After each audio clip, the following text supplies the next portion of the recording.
সরকার পতনের আন্দোলনের শুরু থেকে সক্রিয় ছিলেন, অথচ সে আওয়ামী লীগ সরকারের পতন দু চোখ দিয়ে দেখতে পারলেন না নরসিংদীর তৌহিদ উদ্দিন ভূঁইয়া। পুলিশের গুলিতে দু চোখে দৃষ্টি হারিয়ে এখন ঘরবন্দি তিনি।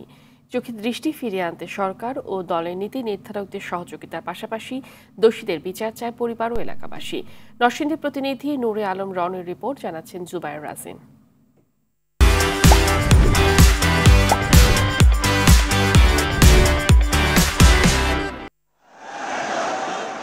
দীর্ঘ সময় ক্ষমতার বাইরে বিএনপি। গেল 15 বছর আওয়ামী লীগ সরকারের পদত্যাগের দাবিতে মাঠে সরব ছিল দলটির নেতারা। সারা দেশে হামলা, মামলা ও গুমের শিকার হয়েছেন অনেক নেতা। তেমনই একজন নরসিংদী সদর উপজেলা স্বেচ্ছাসেবক দলের নেতা তৌহিদ উদ্দিন ভূঁইয়া। অন্তত 16টি মামলায় হয়েছেন আসামি, খেটেছেন জেলও। ছাত্র জনতার আন্দোলনের শুরু থেকেই সরব ছিলেন তৌহিদ। গেল 18 জুলাই নরসিংদীর জেলখানা মোড়ে যোগ দেন আন্দোলনে। এ সময় পুলিশের গুলি লাগে তার চোখে মুখে, এতে দৃষ্টিশক্তি হারান দুটি চোখেরই। একটা সাদা অ্যাম্বুলেন্স আসছে, ওটার ভিতর যে পুলিশ ছিল আমরা জানি না। ওইখান থেকে ওরা শটগান একদম তাক করে ওরা গুলি চতুর সাইডে, যেমন যুদ্ধ যেভাবে হয় এভাবে ওরা এই জানলার ফাঁক দিয়ে ওরা গুলি করছে। ওই গুলিটা আমি যখন নিচের দিকে উপরে তাকাইলাম, তাকানোর সাথে সাথে দেখি যে আমার চোখে গুলি।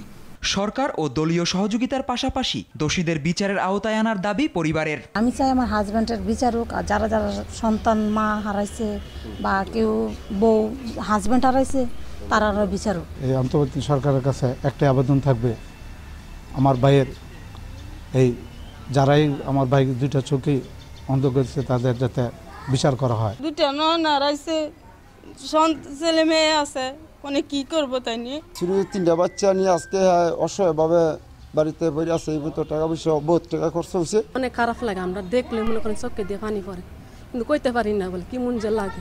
কেন্দ্রীয়ভাবে তালিকা প্রণয়নের পাশাপাশি সহযোগিতার আশ্বাস দেন এই নেতা।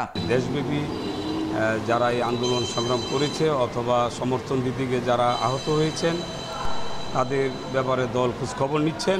আহত নিহতদের তালিকা প্রণয়ন করে সরকার প্রধানের দপ্তরে পাঠানো হবে বলে জানান জেলা প্রশাসক। এই টোটাল বিষয় নিয়ে আমরা এখন আপাতত তথ্য সংগ্রহের কাজ করছি। সকল তথ্যগুলো আমরা নিয়ে সেটা সরকারের কাছ থেকে আমরা পাঠিয়ে দিব, এবং পাঠিয়ে দিলে পরবর্তীতে যেভাবে নির্দেশনা আসবে আমরা সে অনুযায়ী কাজ করব। আগামী দিনগুলোতে একটু সচ্ছলভাবে বাঁচতে অন্তর্বর্তী সরকারের সহযোগিতা চান তৌহিদ উদ্দিন। জুবায়ের রাজিন, RTV।